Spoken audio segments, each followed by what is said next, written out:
what was going on in the early 90s, while naturalism still ruled the universities, and they had this thing cooking up in the humanities over here that eventually morphed on its own.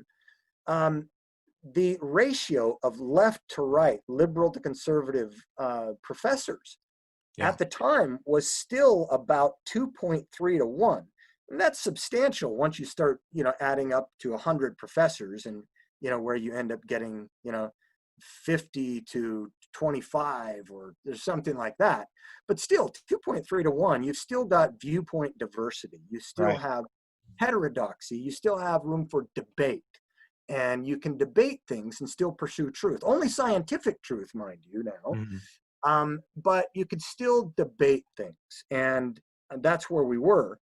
But then all of a sudden there became this rise, this radical rise of the number of inequality, you might say. If there's anywhere where it's privileged, it's in the university, where the number of left to right professors was escalating in a way that we have never seen in the history of the country, such that now you have the ratio of professors that are retiring at 12 to 1.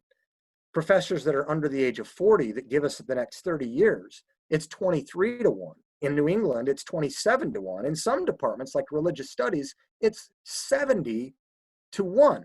That's incredible. And with the rise of that, political homogenous orthodoxy, you might say, was also simultaneously the rise of neo-Marxism, critical theory, social justice, identity politics inside the academy. And it was almost like Tom Cruise's movie, The War of the Worlds, where these alien life forces were embedded in the soil for who knows how long, and something triggered it, and they all came out, and all hell broke loose. That's what's been happening. And now even liberals, atheists, especially in the hard sciences, are going, what in the world just happened? And they're all being taken over now by critical theorists and their ideologies, even in the hard sciences. And that's what you're starting to see in culture. It's spreading into campus ministries. And that's the cancel culture then phenomena that we're seeing, right?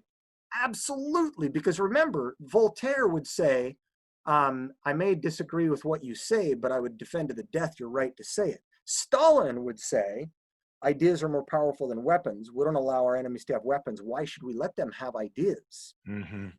That's what we're seeing. That's what cancel culture is all about.